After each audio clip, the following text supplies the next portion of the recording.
Assalamu alaikum and greetings. Here we are in our new video where we need to also calculate the magnetic flux density. We have a conductor of this shape which has two infinitely long conductors, and here it is in a shape of a half circle with radius r, and we need to calculate at the center of this half circle a vector of magnetic flux density. Very important thing, we need to calculate a vector, not only a density but a vector, which means we must determine the direction in all components of Descartes' coordinate system. And here is presented how you need what is your coordinate system, where it said that z-axis is up, right is y-axis, and towards you is x-axis. We usually, when we draw it, we say that this from the table to you or from you to the table, this component is z-axis. But no, in this task it's said this is how the coordinate system is presented, and we will use it that way. How do we determine this? Of course, once again, using Biot-Savart's law, which tells us how to calculate a magnetic flux density at the distance d from our conductor. But we always must be aware that this formula, this simplified formula, only tells us what is the intensity of magnetic flux density. It doesn't tell us about a direction. The direction we determine from the picture, from the current directions, etc. But here we only get the resultant intensity of our magnetic flux, of our vector. So, how will we do it? Simply, like in previous videos, we have this complicated case. We will simplify it on three very easy cases. So this will be, this conductor creates its own magnetic field, this conductor creates its own, and this its own. So we will have three separate cases. First case will be this conductor. We will right away determine what is the direction of a magnetic field for this conductor. So we have this conductor. The direction we determine using once again the right hand rule. We put a thumb in the direction of a current, and our right hand fingers show us what are the direction of magnetic field. So we know it will be a circle, a magnetic field circle, but the direction will be this, so this way. At this point it is a tangent.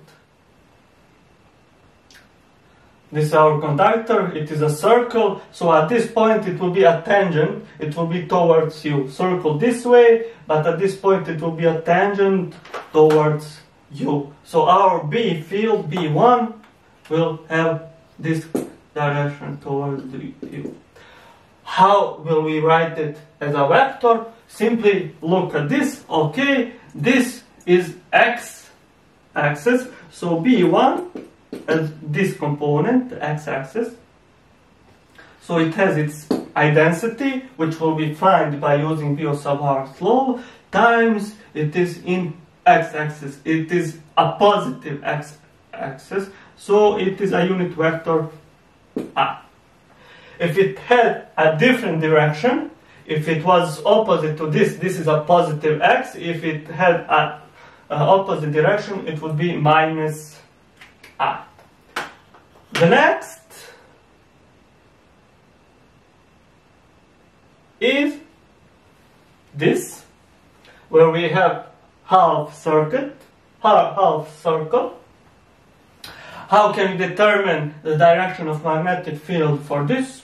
Simply using the same rule. Okay, we have a conductor this way, we can tell it's like this. This is our conductor. Once again, using right hand rule, putting a thumb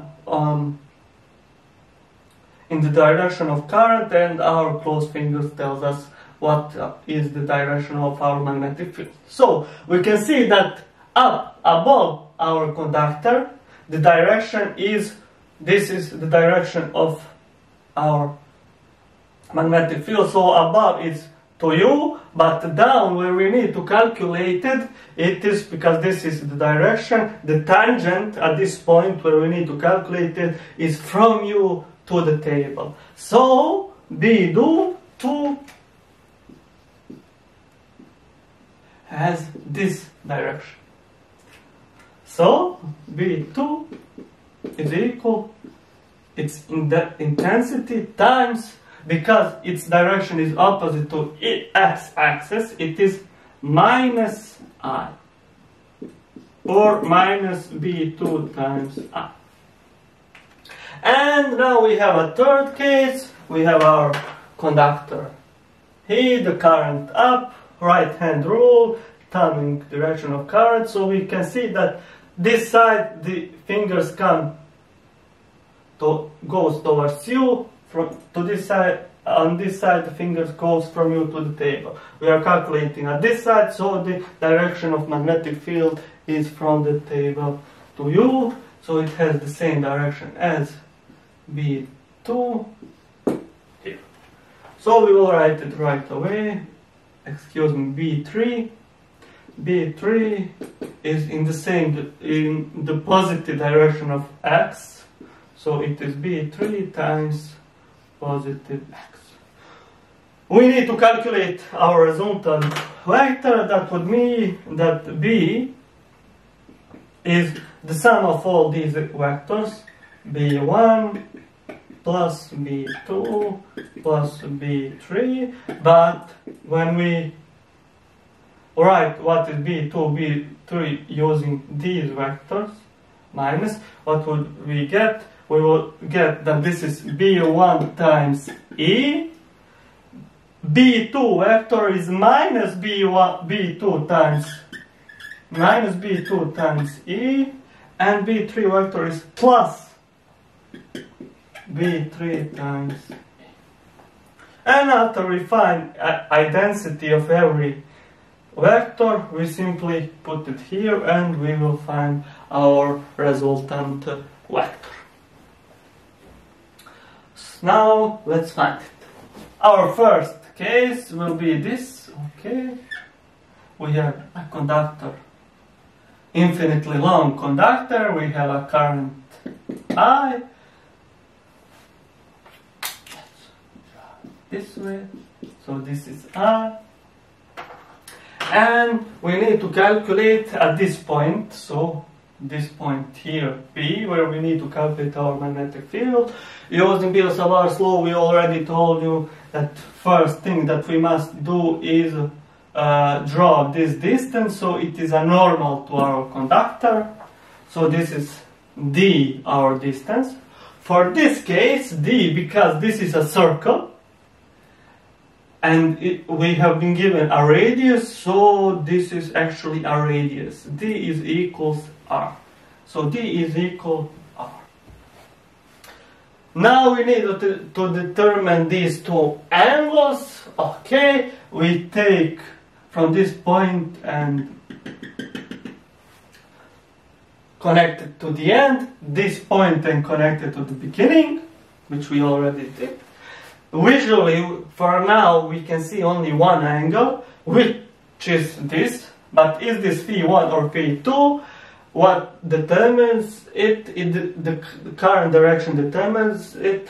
On which angle the current comes first, that is phi1, because this is the direction of current, so this is the first angle, this is phi1. And what is the second angle? The second angle would be, for example, if this length was here, this would be the second angle. But what happens if I shorten this length, if this length is here? So I can see that this angle gets smaller and smaller. As I'm closing here, it gets smaller and smaller. So at this point, phi2 is equal to 0.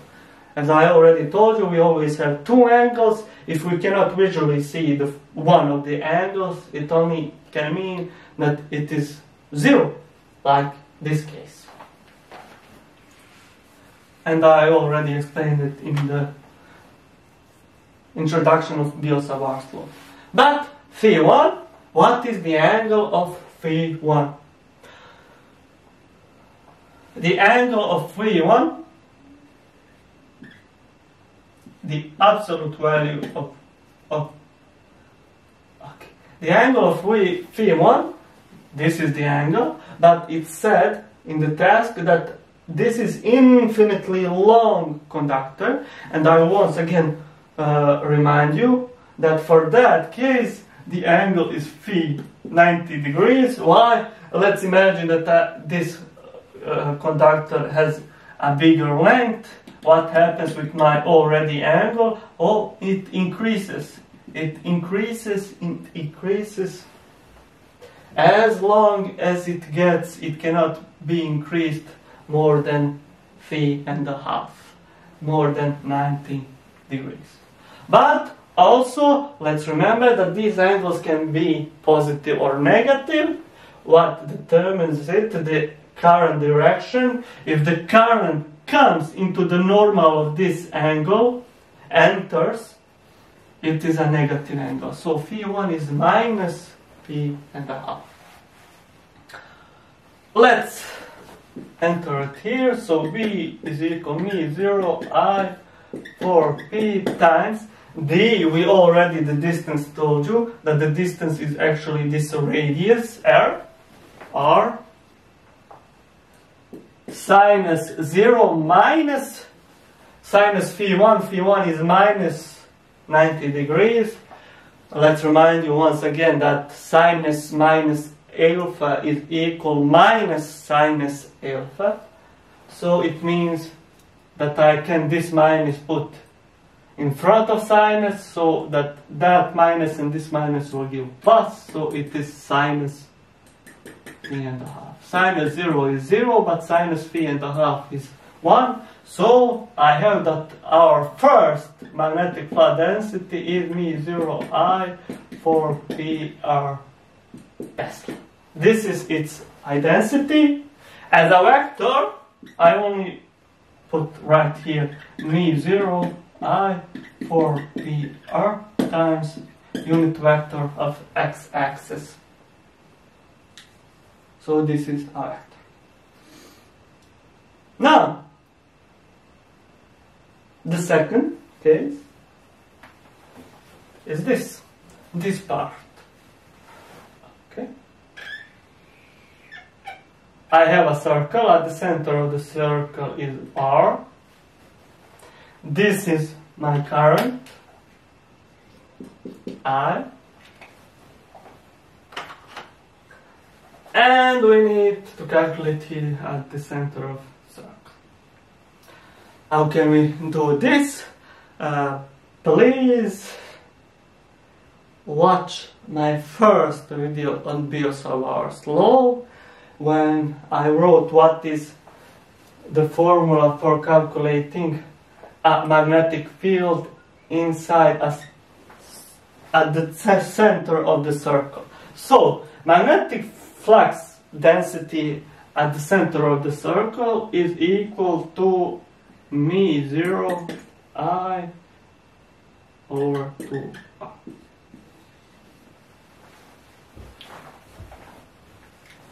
And remember this formula. This is for complete circle at the center of the circle. What do we have here? We don't have a full circle, it's a half of circle. So that only means that our case, B2, it isn't the full value, it's a half value of this. Because I only have a half of circle. So it is whole circle divided with 2. So it will be that my magnetic field density is equal to mu 0 I for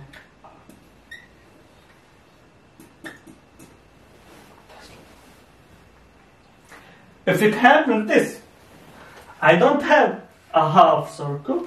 I have, for example, this part of a circle which has an angle alpha. It can be, it has a 30 degrees or 112 degrees or any other value. it is given by alpha. Then what do?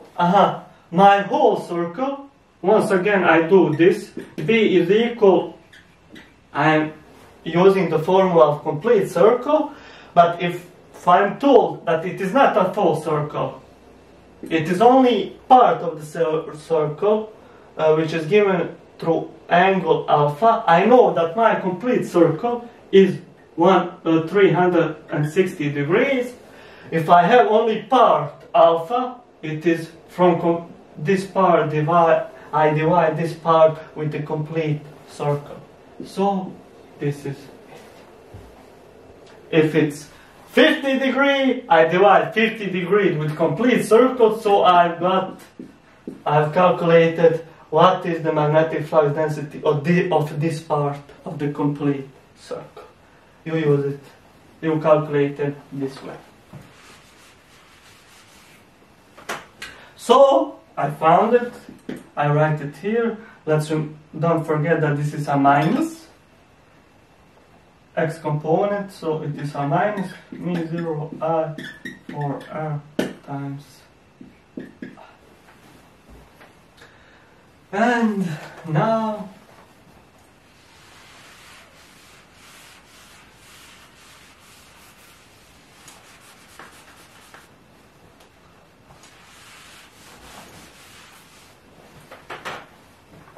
the next is this part. Okay, once again I have infinitely long conductor, infinitely. This is the current I have this point where I need to calculate my magnetic field. I draw a distance, so it is a normal to our conductor.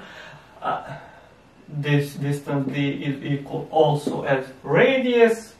I connect this point to the end of a conductor. Once again, visually I can see one angle. Is that an angle phi1 or phi2? What determines it? The current direction determines it. When current comes, is it a first angle or second angle that it goes? So we can see, because this is the direction of the current, if this would be a first angle, this is actually the second angle, because it comes out of the normal, so this is the second angle, phi2. So my angle, first angle, is equal 0. I don't see it. The first angle is equal 0. The second angle, phi2, is equal, because this is infinitely long conductor, so it is equal 90 degrees, and it is a plus value. Why? Because this is the normal of this angle, and the current comes out of the normal, so it is a positive value of an angle. And I can calculate it. I get mu0. So I write it as a vector here, and my resultant vector, I already have it. I put it in these values here. It will be mu0 I for pri plus, excuse me, it is minus b2, so it is minus mu0 I for r times I, and plus mu0 I for p I just sum all of these, and I put, what do I have? I only want to use it. So I will write this as mu0 for pi. They all have a unit vector I for pi r. They all three have r, so I will put that also here. So what left here? This here left, because here left 1, plus 1 is 2, minus here what is left is up.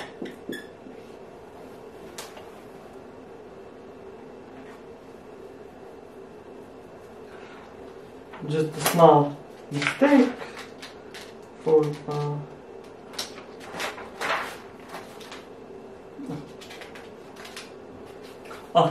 I didn't have a pi here, but I put it over here, so in order that I didn't change anything, I must put a pi here. And the unit vector is I, the unit is Tesla, don't forget it. So this is the solution for our assignment. Thank you once again, and see you in the next video.